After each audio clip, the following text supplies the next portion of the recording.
Hi everybody, welcome back to my channel. Today we're going to make a Christmas card, and now I've got my order from Craftalia, I'm going to have another go at making a Christmas shaker card. So let's head into it.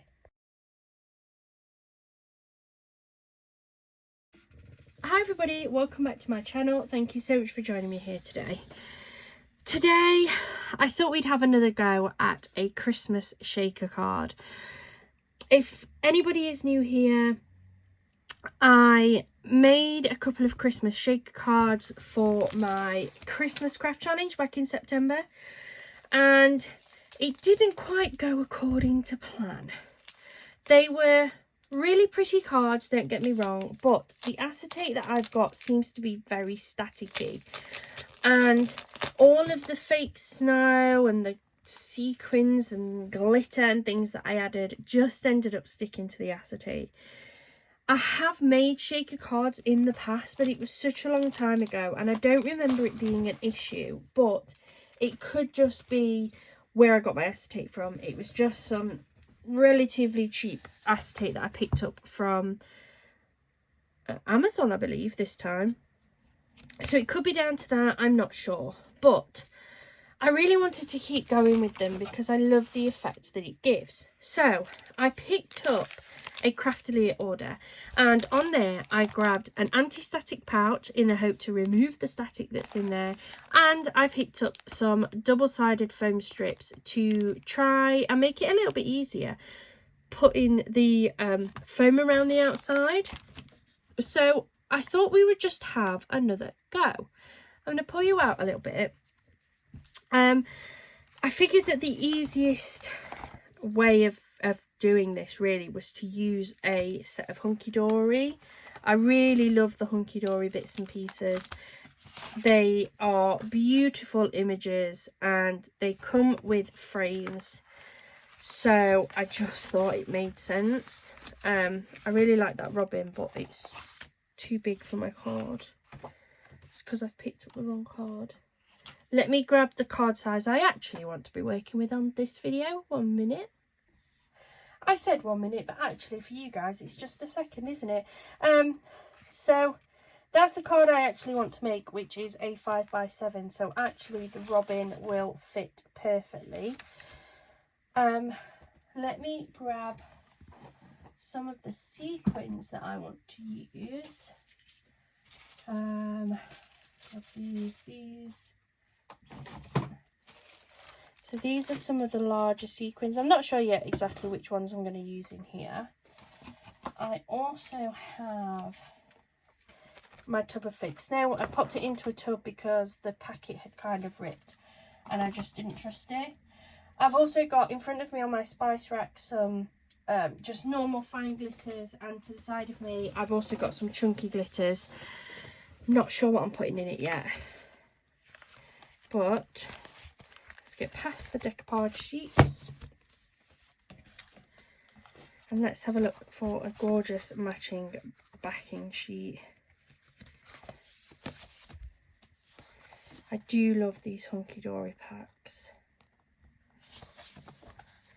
If you love craft hauls and you haven't already seen the craft haul for this, head on over to my channel and there is a craft haul of the entire Hunky Dory kit that I picked up. I show you in there all of the cards and toppers and things that you get in these.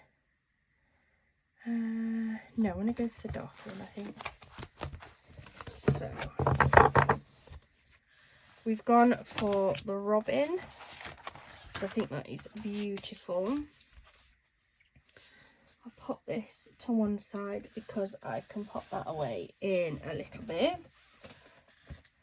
So I'm going to use this one. I'm going to have a top opening card because I really like those style of cards anyway. So let's pop this out.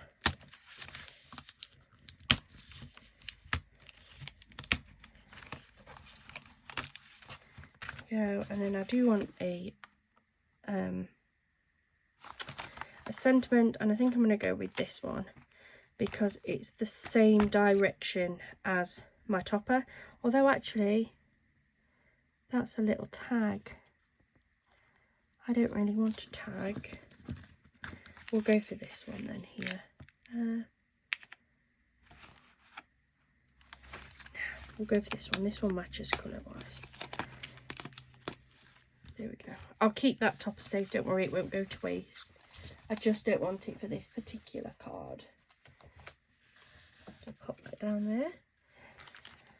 So we have our topper. I'm just going to trim the little notches off.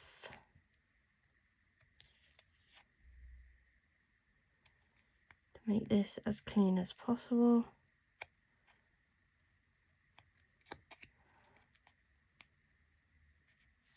So we have our topper.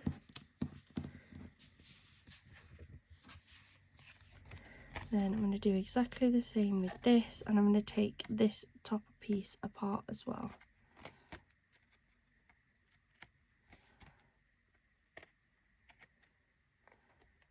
And I'm really, really hoping that this one this time goes a little bit better.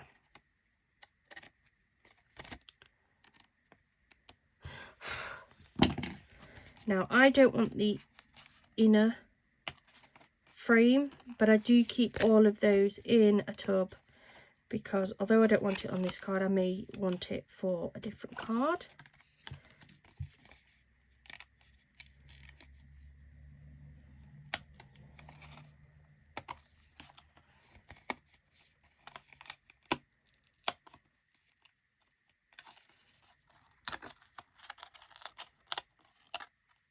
There we go. So I'm going to pop that to one side. And I just want to give this a little bit of a trim up and just make sure that it's right.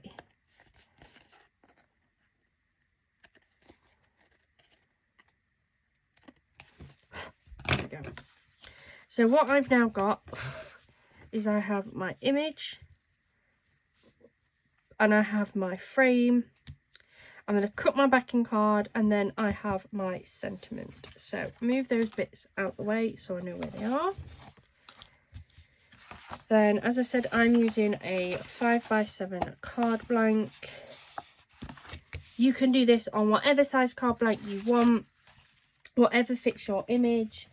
So it might be that you're doing a square image, so you want a square card. It could be that you even use a shaped card if you want. I'm going to use my ATG to just line this card.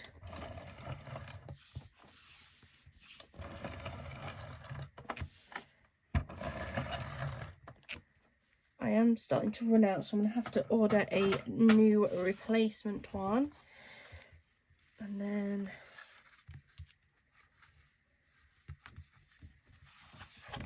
now you can, if you want, use these cards to create your own card blanks. I don't like to. I like to cut into them because it makes it last a little bit longer. That here in this bottom corner, that is a perfect card topper. So I'm not going to use this far corner because I want to save that to keep my cardstock going. So I'm going to use this corner up here and I'm going to attach this to my card blank.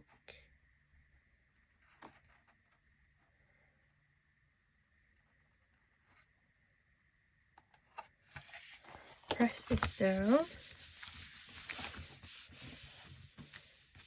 And then I'm just going to trim around it.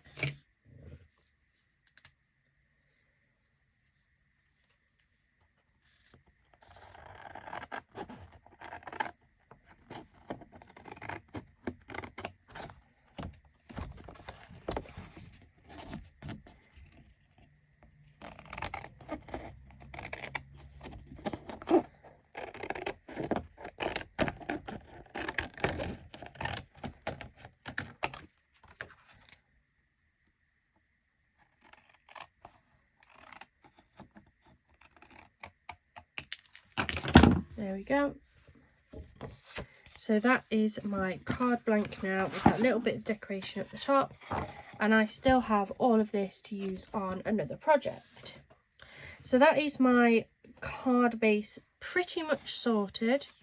The only thing that I need to do now is decide where I'm going to pop my little robin.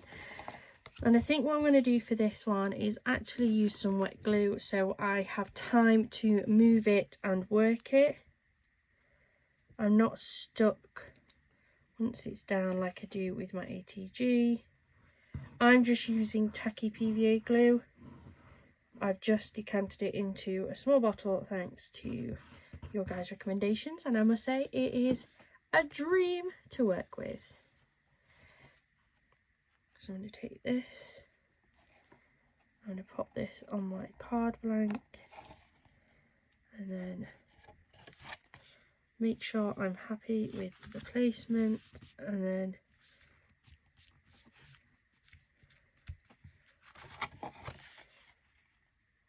there we go. I'm happy with that, and there is still room for my frame to go around it like that, and then room for my little sentiment to go probably in this bottom corner. So now it's time to make up my frame. So I'm going to grab a pack of my acetate. So this is that acetate that I've been using. It is really good, like it's nice acetate, it's just a bit staticky. So let's grab this and get this open.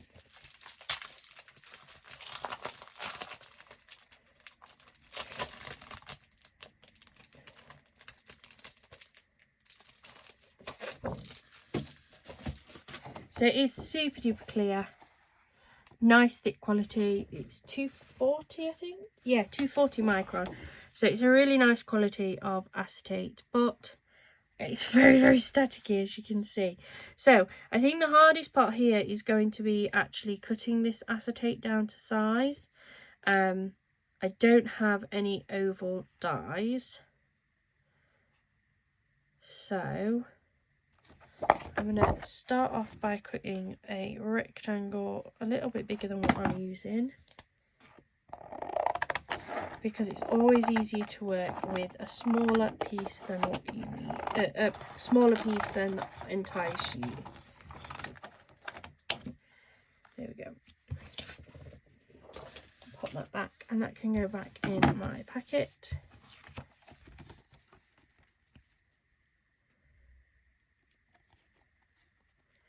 Then I'm going to take my smaller scissors, and I'm just going to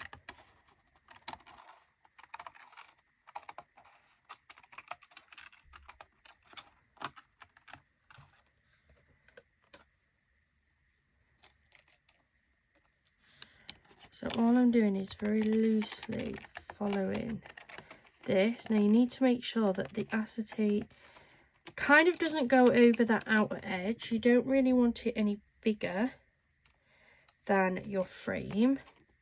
You certainly don't want it any smaller than your frame is.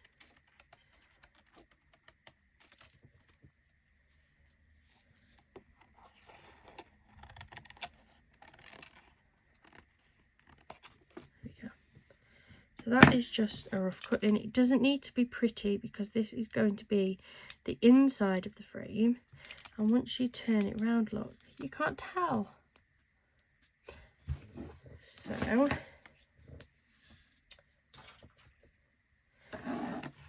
next I'm going to take some double-sided tape. Now I'm not going to use my ATG for this because this is skinnier than my ATG is, so I'm going to use my skinny double-sided tape, if I can get it off my stand.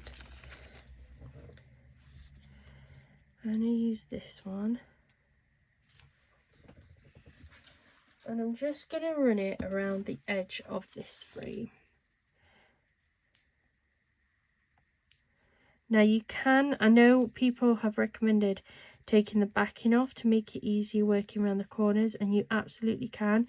I just have a really big fear that I'm going to get myself stuck to it, so I'm going to work it around like this. You do whatever is easiest for yourself.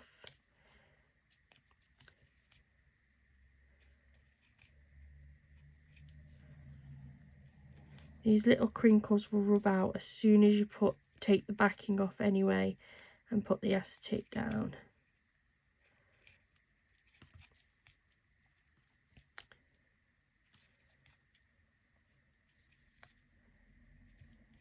we go.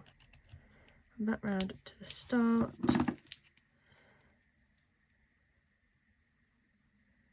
Then I'm just going to take the big long strip of backing off.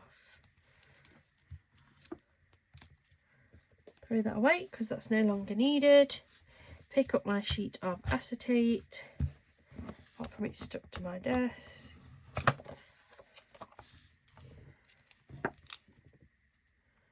I'm going to line it up.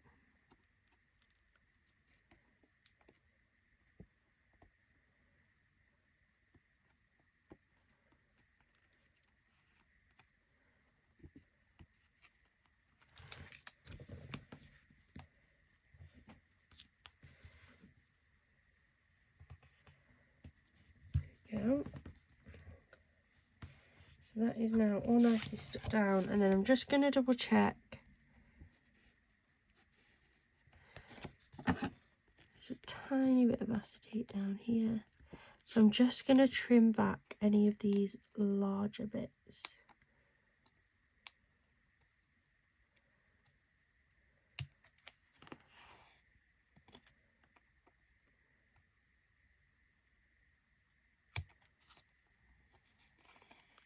And it is the acetate that I'm trimming. There we go.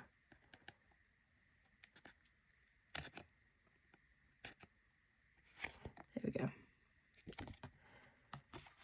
So that is that. So now we're going to take the anti-static pouch.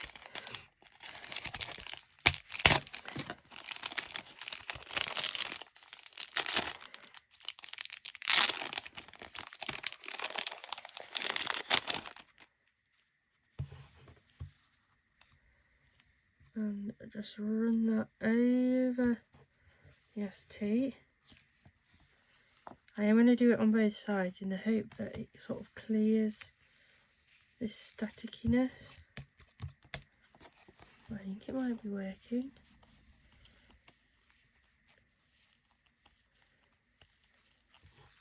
So, definitely seems a little bit less staticky. Then what we're going to do is I'm going to use these double-sided foam strips. I picked these up from Craftelier as well, specifically for this. Last time I used my double-sided foam tape and it wasn't the easiest to do. It worked, it was absolutely fine. But I saw these and I thought these might just work that little bit easier. So I'm going to take one off. And you're going to run that around the outside. Again, you have to kind of bend it. Though this is a lot easier than what I was putting up with last time. Oh, that's the dream. That is the dream. Let me grab another one off. I don't think I'll need 2 full ones, but I can always put back what is left. I remember at this point you need to make sure that these are up really tight to each other, because the last thing you want is this barrier to fail and have glitter falling out of your shaker piece.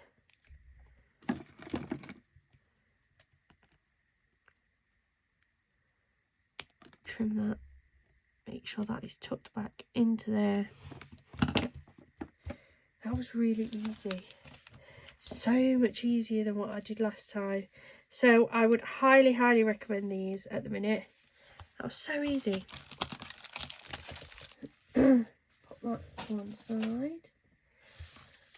So now I've done that, I just want to make sure that this is as anti-staticky as is possible. I'm sure there's probably people shouting at the screen right now saying, "What are you doing?" But I just really want to make sure that there is as little amount of static in there as possible. So that is now ready. So the next thing that we're going to do is actually build up the shaker bit, what we want in our shaker piece. So definitely want a little bit of this fake snow, not too much, just a pinch. maybe a smidgen more. There we go. This stuff will last me forever. And then what have we got here? Might go for a couple of these like stars. And you can put in here whatever you want. There's no rules over what you do in your shaker cards. Might use, apologies, I've just caught you, a little bit of silver glitter.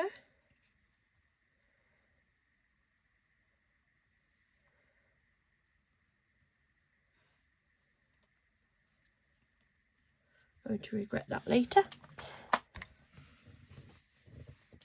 And then let me just grab some of my other sequiny glitter mixers I've got. Right, I've just picked up these like holographic circles. I quite like these. Put a few of those in.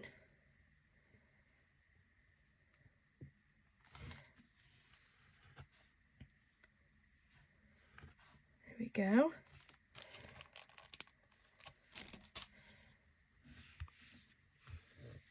I might just pop a teeny tiny little bit more of the fakes now. I don't want to put too much in, but I have got a large frame. And there needs to be some form of like shaker element to this. So then I'm going to take this. I'm still not sure, guys. It does feel less staticky, but it doesn't feel completely static free. But let's go with it. So I'm going to take off this paper here.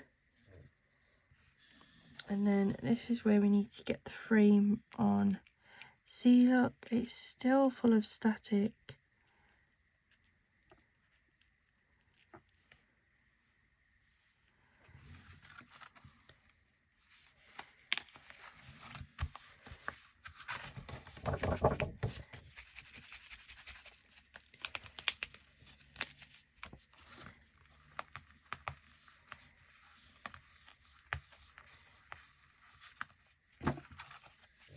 I think I just need to get some different, just trying to shaky the card, because it's a shaky card. I think I just need to pick up some different acetate.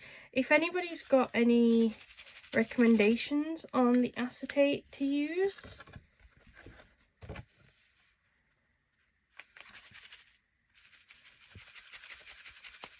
they are starting to move a little bit.